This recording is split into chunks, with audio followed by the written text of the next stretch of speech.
Welcome. Come on in, soldiers. Find a seat. So, preface this now. If you don't want to be spoiled or anything, please get on out of here. And with that said, let's get started with the long awaited and hella late debriefing of the game. And Slay the Princess, the pristine cut. It was a nice, funny, and potentially short 3 to 17 in hour long narrative M-rated indie choose your own adventure like game developed by Black Tabby Games and published by Serenity Forge. It became available to all platforms October 24th, 2024. Now remember, when doing these debriefings, there are four main criteria I look at, which is visuals and graphics, eh, audio soundtrack, story, and gameplay.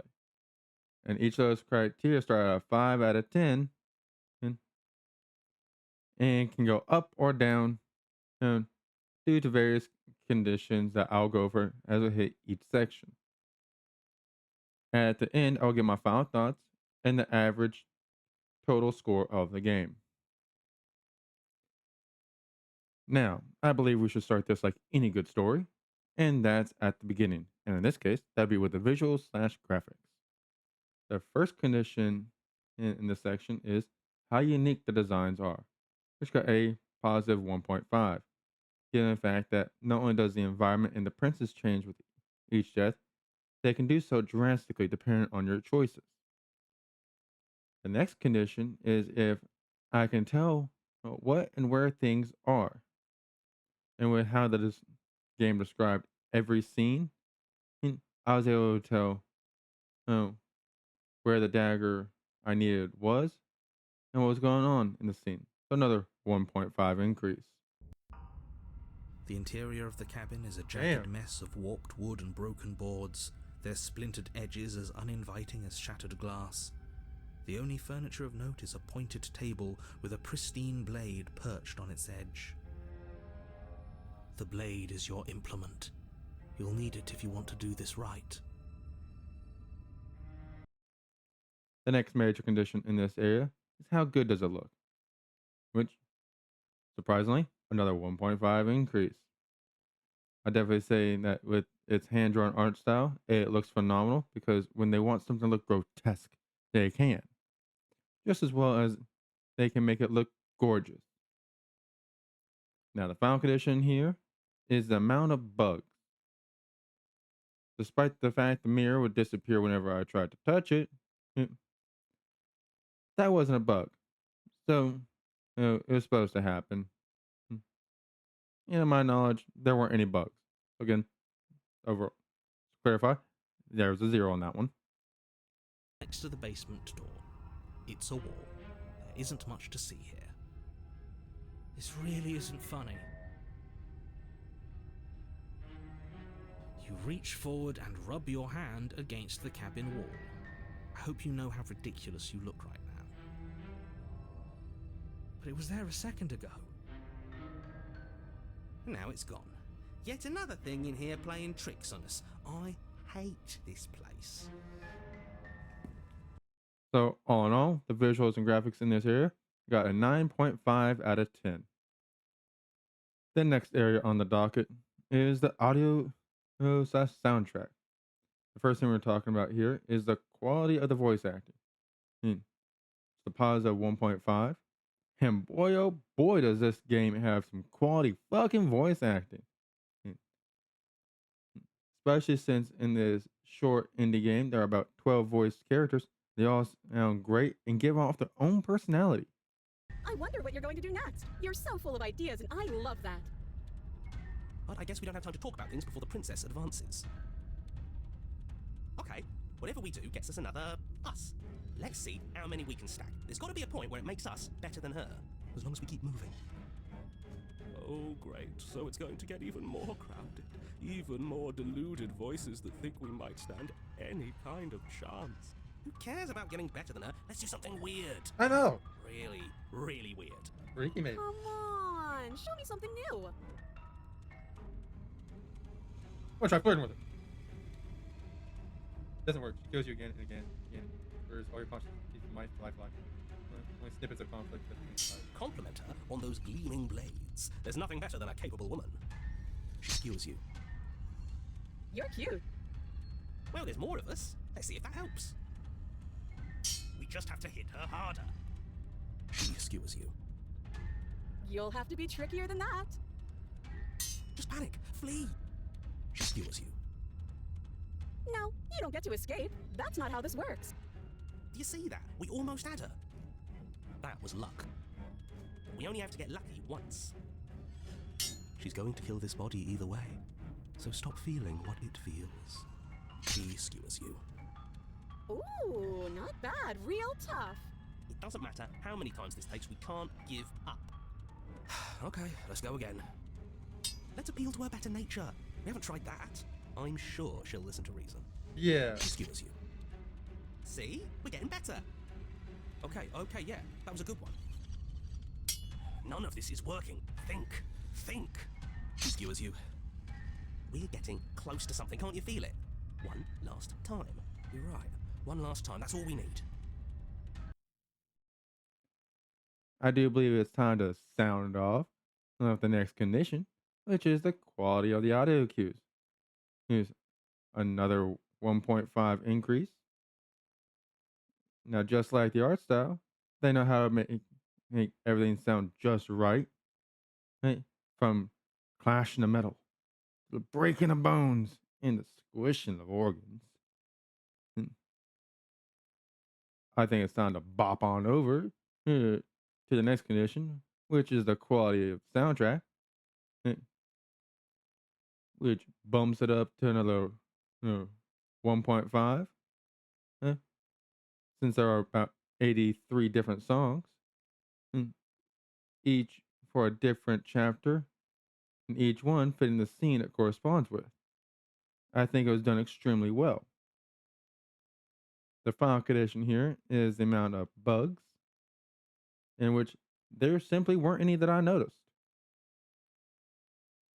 So, as long as I added everything up right, the auto cue section got a 9.5 out of 10 as well.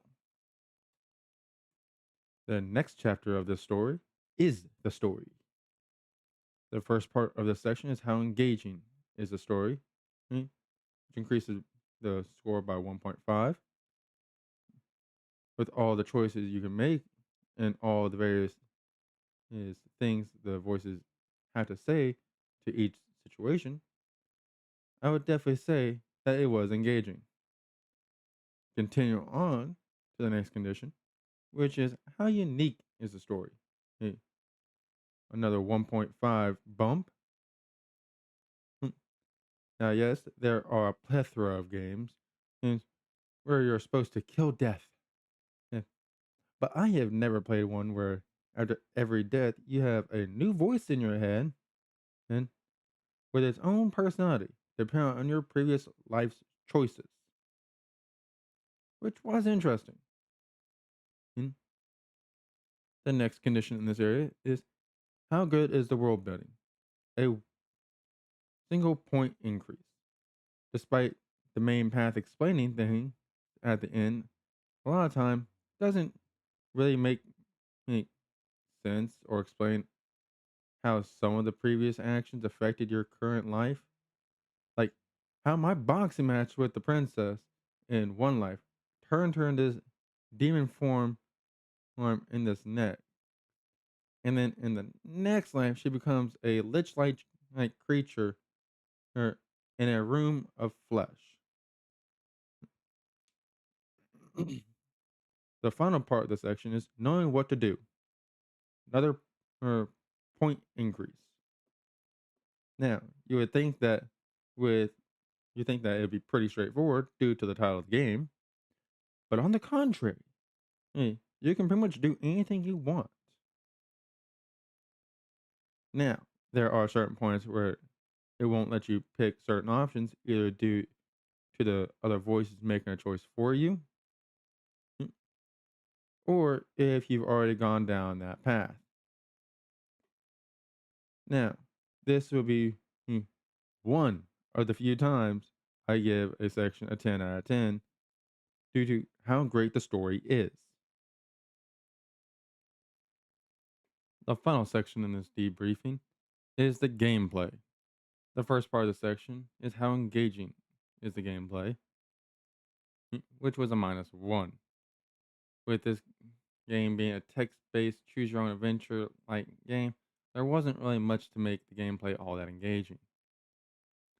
Continuing on to the next condition is how unique the gameplay is, which is a minus zero point 0.5. Normally I would mark it down more than I did, but given the fact this type of game isn't done often anymore, I decided to give it some leeway. Mm, The next condition is how good is the UI? Like, which is a positive one point, despite the fact that I kept hitting the skip button by accident. I also enjoy the fact the background. no, I love how it prevents you from taking the same route by accident. I also enjoy the fact that the background moves if you move the controller. Oh, when I move the controller this way.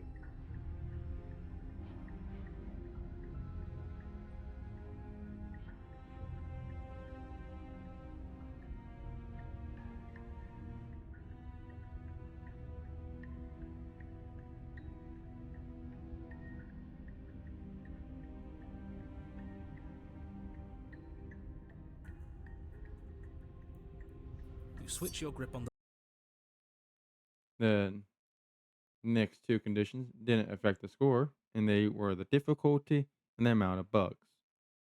The reason it didn't affect the score is due to the fact that they prevented you from constantly going down the same path, which was helpful while still letting you do what you want. So as I didn't notice any bugs. So all in all, the gameplay section got a 4.5 out of 10.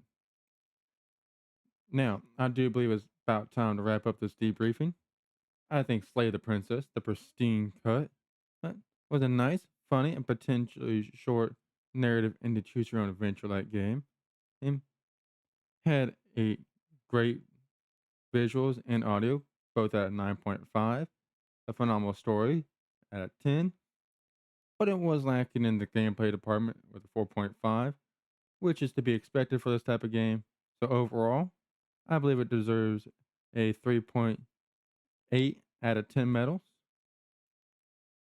But before I dismiss you all, I would like to apologize once more uh, for the delay of this debriefing. But now, soldiers, you are dismissed. I would like to thank all y'all for watching this shit show. Like what you saw, then you're more than welcome to hit that subscribe button. And if you'd like to be a part of the show, you can follow me on my Twitch channel. Stay up to date whenever I go live or posting the new content. Hit those bell icons, join my Discord, and follow me on my X/Twitter and Blue Sky. I'm also sponsored by W Energy, which is a powdered energy drink company that doesn't leave you with any crashes or jitters. And let's not forget that it tastes good too.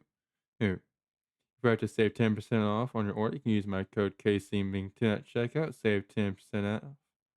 Well, all the links will be in my link tree in the description. And finally, since I'm new to posting on here, if you want to give me any tips, it'd be very much appreciated.